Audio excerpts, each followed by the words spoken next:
Il est 13 h. Bonjour à tous. Merci de votre attention. Voici les titres à la une de l'actualité ce vendredi. Le chef de l'État, Alassane Ouattara, a présidé hier jeudi la rentrée solennelle du Conseil économique, social, environnemental et culturel. Rentrée solennelle de l'institution qui marque la reprise de ses activités. À suivre dans cette édition le compte-rendu complet de cette cérémonie de rentrée solennelle et les réactions des participants recueillies par nos différents reporters. Lutte contre le travail des enfants dans les cacaoyères. Cargy, le géant chocolatier, a ouvert pour cette année 8 nouvelles écoles dans plusieurs localités situées dans des zones abritant cette activité économique. Une façon pour l'entreprise d'apporter son soutien au Comité national de surveillance des actions de lutte contre la traite, l'exploitation et le travail des enfants, présidé par la première dame, Dominique Ouattara.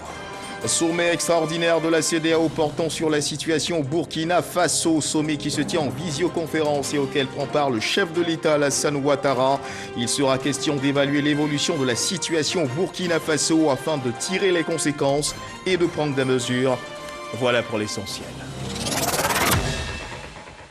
Oui, bonjour à tous et merci de nous suivre. Nous le disions à l'instant dans les titres, on ouvre ce journal avec ce sommet extraordinaire de la CEDEAO portant sur la situation au Burkina Faso. Sommet extraordinaire de la CEDEAO qui se tient en visioconférence et auquel prend part le chef de l'État Alassane Ouattara.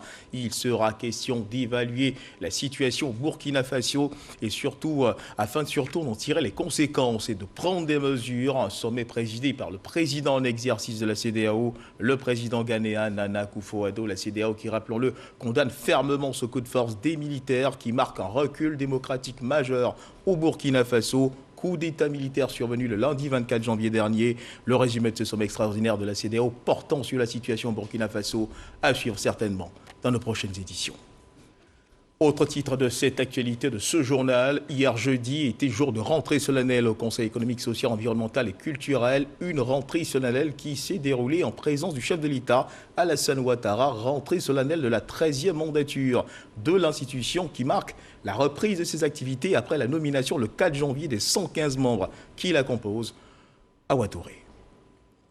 Le président de la République, Alassane Ouattara, à la rentrée solennelle du Conseil économique, social, environnemental et culturel, CESEC, au siège de cette assemblée consultative. Le chef de l'État s'est d'abord prêté au cérémonial d'accueil, honneur militaire avec exécution de l'hymne national. Une rentrée solennelle qui marque officiellement l'ouverture des travaux de la 13e mandature du CESEC. L'occasion aussi pour le président de l'institution, Eugène Aka Awele, de dévoiler ses grandes orientations avant de saluer le leadership du président de la République qui a toujours su apporter les réponses appropriées aux problématiques majeures, notamment en matière politique, sécuritaire et sanitaire. Je ne saurais passer sous silence les grands chantiers d'infrastructure de l'État, les efforts de réduction de la pauvreté, les réformes d'envergure dans le domaine de l'éducation et de la formation de notre jeunesse, ainsi que la gestion des questions environnementales. À l'évidence, la capacité d'anticipation du gouvernement aura permis de mettre en relief la résilience de notre économie en dépit du choc de la pandémie de la COVID-19. Au surplus, le renforcement des moyens humains, matériels et financiers, ainsi que l'installation des organes institutionnels nous permettront de réaliser l'une de nos missions fondamentales prévues par les dispositions légales et réglementaires, à savoir l'élaboration d'un rapport annuel sur la situation économique, sociale, environnementale et culturelle de l'État. Ainsi, au titre de l'année 2022, les travaux préparatoires ont débuté avec le secteur agricole dont les hauts responsables, à commencer par le titulaire du département ministériel, ont échangé avec notre Assemblée dans cette salle sur des thématiques agricoles dans notre tribune, les grandes rencontres du CESEC. Le Conseil économique, social, environnemental et culturel devrait ainsi continuer de jouer pleinement son rôle, celui de donner des avis sur les projets de loi à caractère économique et financier. Vous noterez avec moi que la base de la réflexion de la nouvelle stratégie institutionnelle s'intègre parfaitement au programme de gouvernement de son Excellence, Monsieur le Président de la République.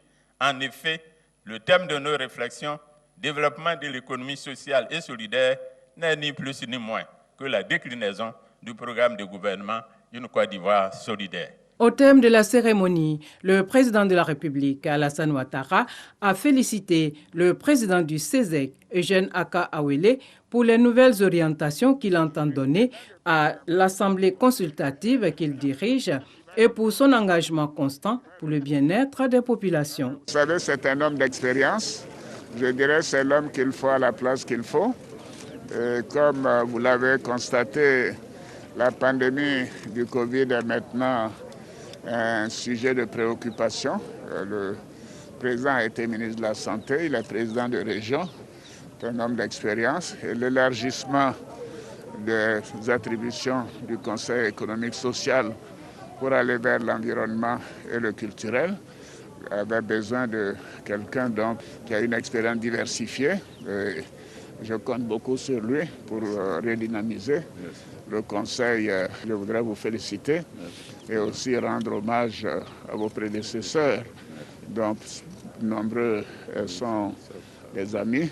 Et bien sûr, les premiers étaient donc nos papas, nos pères. Et donc c'est une institution prestigieuse et je sais que vous y ferez du bon travail. Chambre de réflexion, d'études et de propositions pour le gouvernement et le Parlement, le Conseil économique et social, créé en 1960, est devenu Conseil économique, social, environnemental et culturel à la faveur de la Constitution du 8 novembre 2016. Eugène Aka Awele est le 8e président de l'institution. Il a été nommé le 6 avril 2021 et reconduit le 4 janvier 2022. Et au terme de la cérémonie d'ouverture de cette rentrée solennelle du CESEC, nos reporters ont recueilli plusieurs réactions. On les écoute.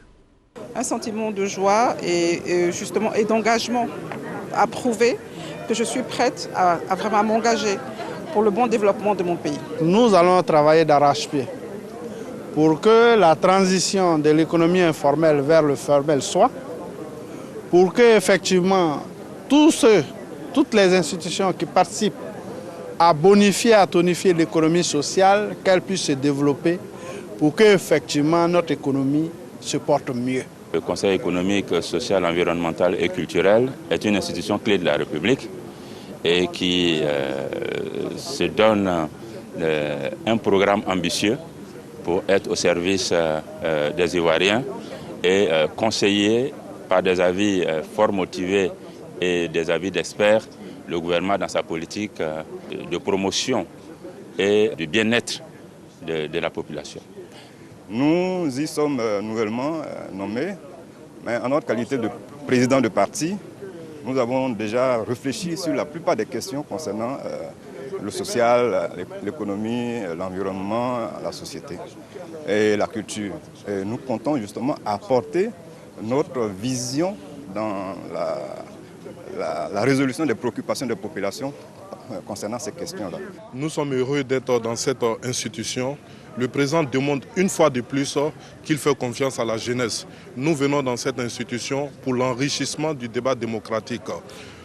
Parce que le Conseil économique et social est le creuset de la diversité, nous apportons la touche jeune au Conseil économique et social et nous disons merci au président de la République. La rentrée solennelle du Conseil économique et social, ça permet à chacun d'entre nous, selon l'institution dans laquelle il se trouve, de jouer carrément sa partition.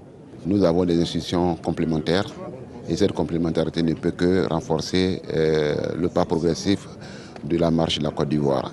C'est pourquoi nous sommes là pour soutenir effectivement le président du CESEC. Et on reste dans les parvis du Conseil économique, social, environnemental et culturel, le CESEC, pour suivre d'autres avis, cette fois recueillis par notre reporter Sidonie Davila. Le moment est historique.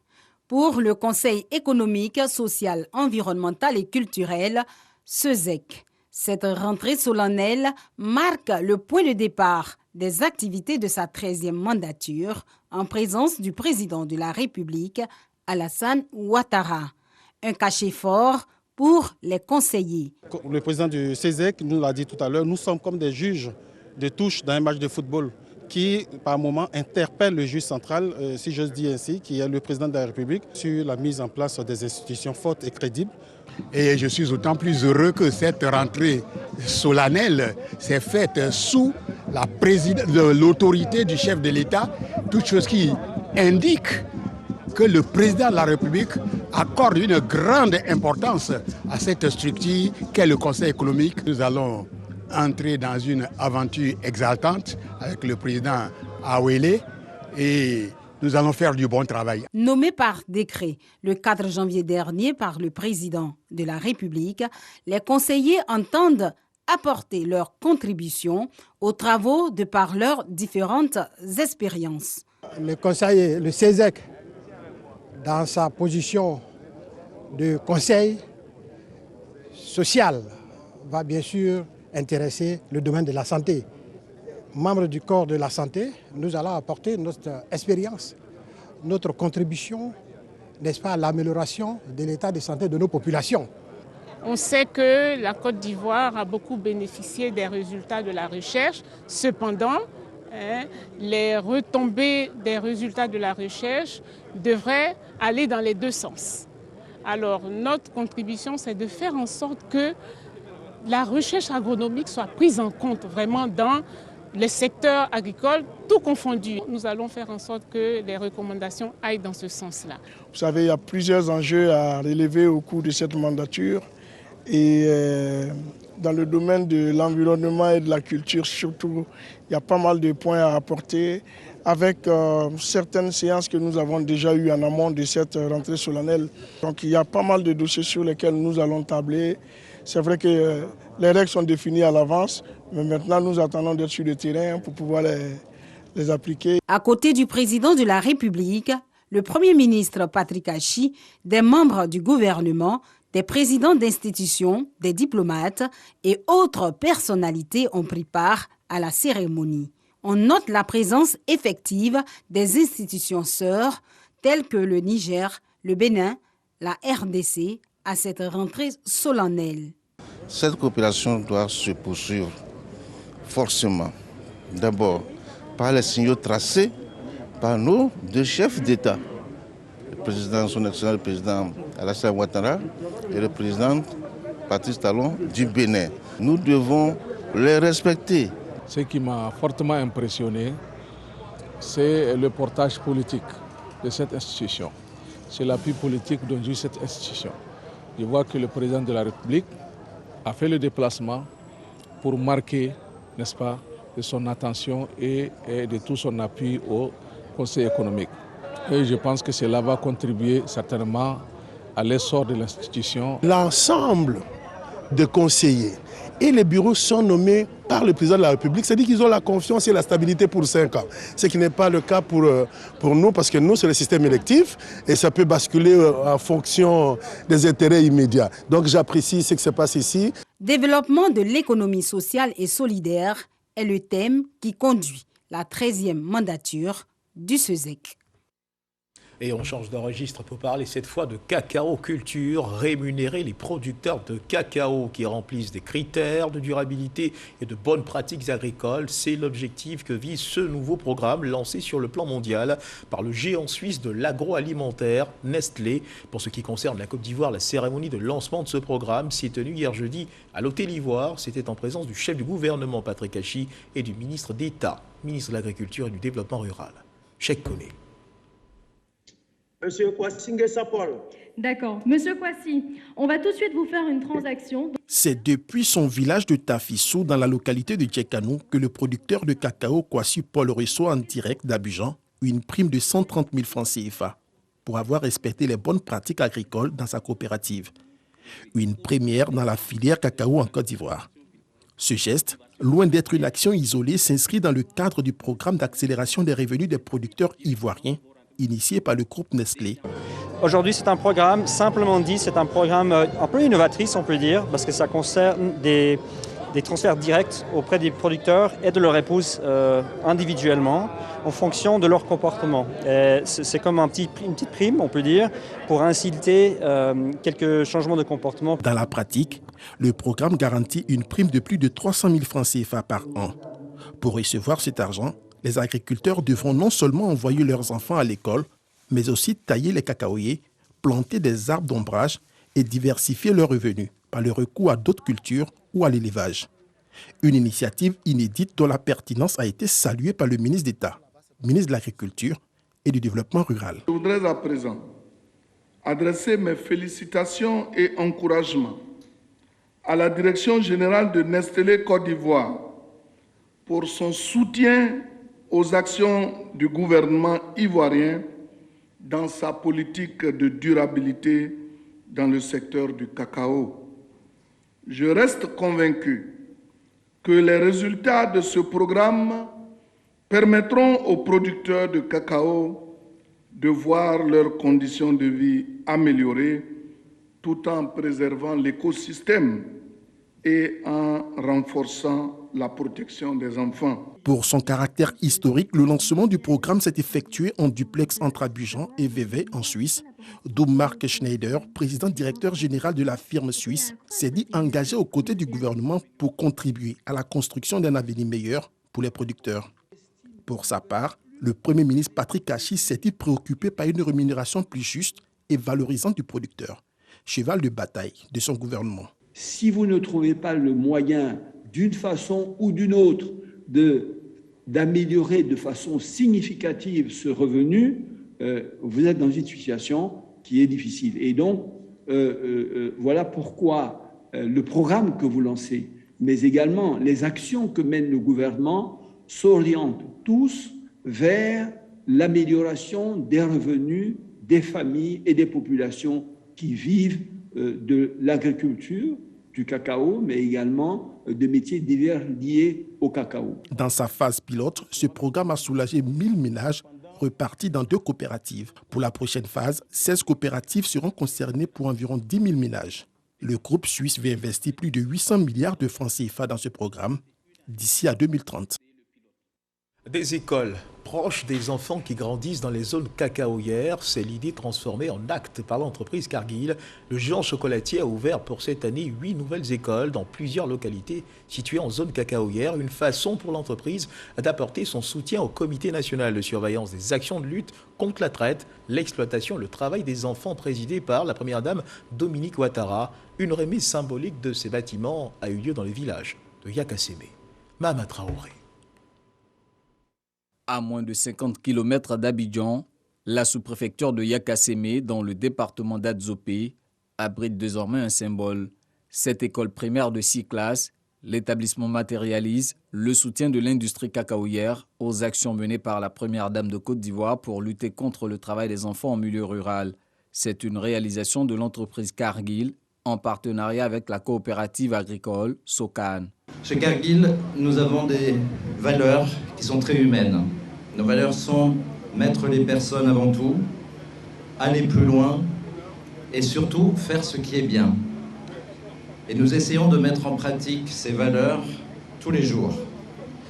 L'accès à l'éducation, la qualité de l'enseignement, mais aussi l'autonomisation des femmes, l'égalité des chances pour tous, la pauvreté en milieu rural, sont des thèmes qui sont au centre de nos préoccupations.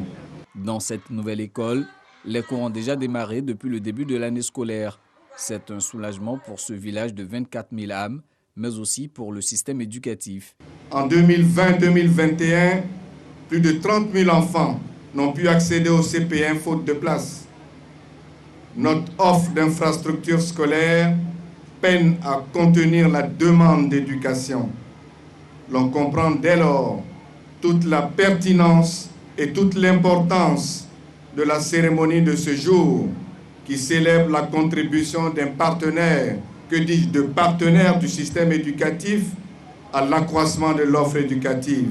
Quand on voit qu'une structure ou bien des structures privées viennent offrir des écoles, je crois que ce n'est qu'un soulagement parce que ça vient en complément de ce que fait le conseil régional, ça vient en complément de ce que fait le gouvernement et nous ne pouvons que les remercier.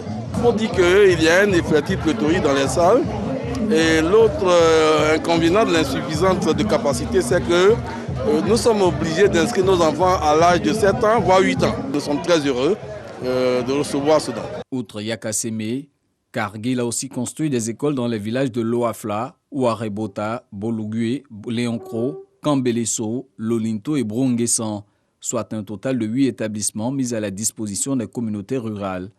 La première dame, Mme Dominique Ouattara, présidente du CNS, reste convaincue que l'école est le moyen le plus efficace de soustraire les enfants au risque du travail des enfants et de leur offrir un avenir plus prometteur. C'est pourquoi elle n'a de cesse de dire que la place des enfants est à l'école et non dans les champs et les plantations de cacao. En conséquence, elle salue et félicite tous les partenaires nationaux et internationaux qui contribuent à l'atteinte de cet objectif aux côtés de l'État de Côte d'Ivoire. Le temps d'une remise de clés, les habitants de Yakasémé ont été sensibilisés sur les dangers liés au travail des enfants. Les femmes du village ont aussi été équipées en matériel agricole et en broyeuse afin de favoriser leur autonomisation. Plusieurs tonnes de viande de bœuf, de porc et de poisson, dont les dates de péremption ont expiré, étaient stockées dans un entrepôt dans la commune de Trècheville. Aussitôt découvert par les services du ministère du Commerce et de l'Industrie, cette marchandise avariée qui se disputait l'entrepôt avec de la marchandise saine a été saisie et l'entrepôt mis sous scellé.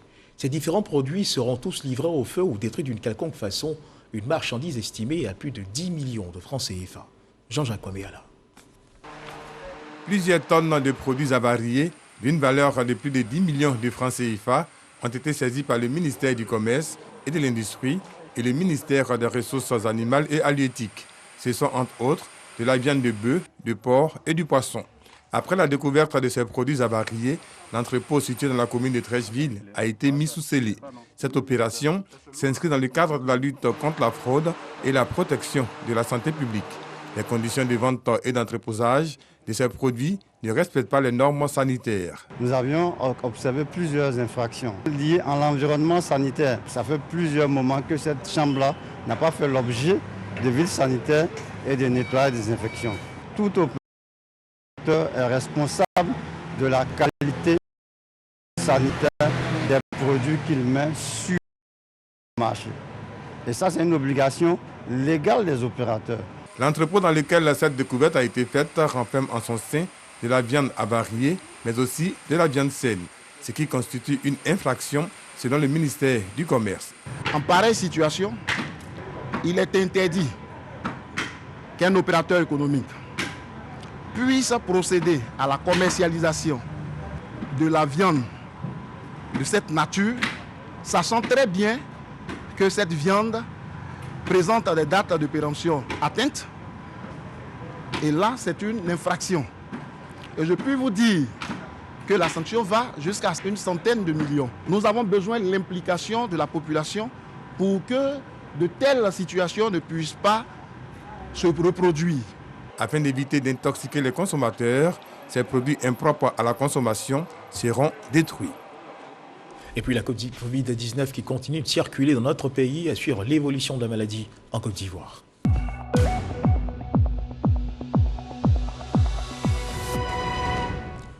Le ministère de la Santé et de l'Hygiène publique de la couverture maladie universelle a enregistré hier jeudi 27 janvier 2022 91 nouveaux cas de Covid-19 sur 2586 échantillons prélevés, soit 3,5% de cas positifs, 152 guéris et 0 décès. À la date du 27 janvier 2022, la Côte d'Ivoire, notre pays, compte donc 80 487 cas confirmés, dont 77 295 personnes guéries, 782 décès, 2410 cas actifs. Le nombre total d'échantillons est de 1 349 316.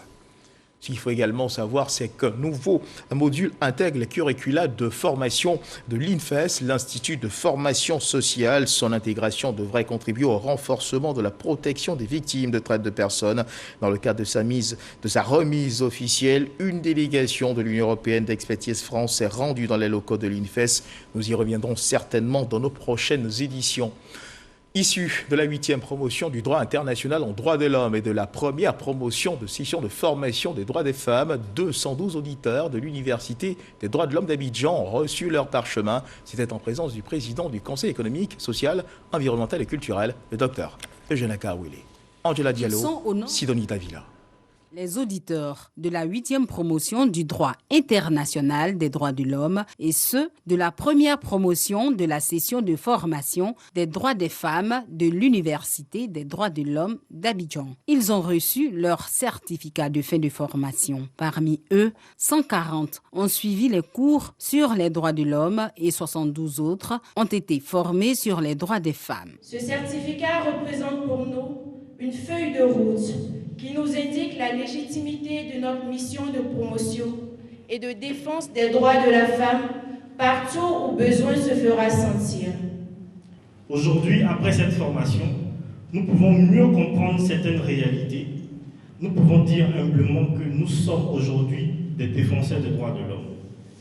Depuis l'ouverture de l'Université des droits de l'homme, c'est au total 1207 auditeurs qui ont été formés.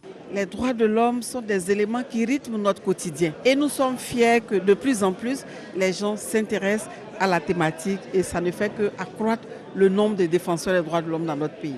Ces auditeurs ont reçu des conseils afin d'œuvrer pour le respect et la promotion des droits de l'homme. Vous êtes donc des exemples à suivre et je reste persuadé que vous saurez donner de la valeur factuelle à vos acquis. Vous saurez vulgariser vos connaissances et amener d'autres à s'intéresser aux questions des droits de l'homme qui demeurent au cœur de nos vies. Compte tenu de votre expertise en matière des droits de l'homme, je reste persuadé que vous serez disposé à nous apporter votre appui dans l'examen des questions y afférentes. Ouverte depuis le 1er février 2018, l'Université des droits de l'homme a pour mission de vulgariser les droits de l'homme en renforçant les capacités des acteurs qui s'y intéressent. La MUGEFSI, la Mutuelle Générale des Fonctionnaires de Côte d'Ivoire, renouvelle son conseil d'administration et son comité de contrôle pour la mandature 2021-2025. C'était au cours de l'Assemblée Générale élective de cette mutuelle qui s'est tenue à l'auditorium de la Bourse du Travail de Trècheville en présence d'Adama Camara, ministre de l'Emploi et de la Protection sociale. Ces élections ont vu la victoire de la liste Solidarité et Santé au détriment de la liste Union. Jean-Marc Tchéchi. Notre victoire signifie la réconciliation des mutualistes avec Paul Nyogbo est le nouveau président du conseil d'administration de la Mutuelle Générale des Fonctionnaires et Agents de l'État de Côte d'Ivoire, MUGEFSI. Leader de la liste Solidarité Santé, il est sorti vainqueur avec plus de 80% des voix. Il aura la lourde responsabilité de conduire les destinées de la Mutuelle pour les 4 années à venir.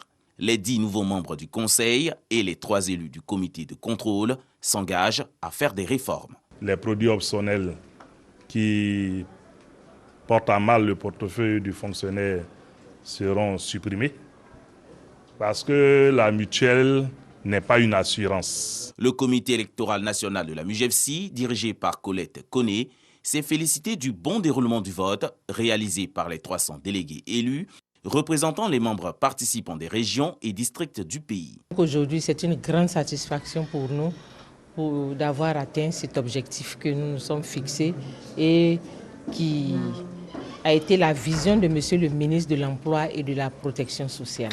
Promouvoir la couverture maladie universelle, CEMU, pour les 200 000 agents de l'État, reste le vœu du ministre Adama Camara pour les mutualistes. L'un des combats que nous devons mener, c'est celui de la vulgarisation de la couverture maladie universelle.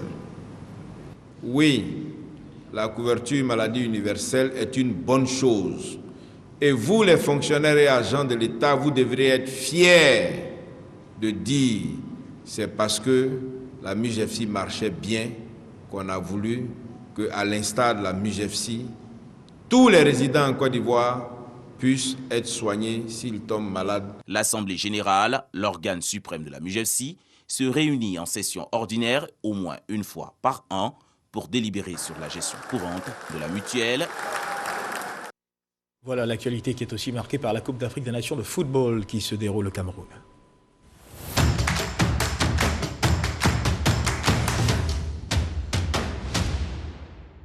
La Coupe d'Afrique des Nations de football est terminée pour les éléphants de Côte d'Ivoire après leur élimination en 8e de finale 48 heures après cette sortie de la compétition, retour sur une soirée riche en suspense et en émotion à travers le district d'Abidjan, avant, pendant et après le match. Et vous allez le voir du côté des supporters, au-delà de la déception de la non-qualification des éléphants pour les quarts de finale, il y a surtout ce sentiment de reconnaissance de cette rage de vaincre, de ces efforts engagés par l'équipe nationale pour battre les pharaons d'Égypte.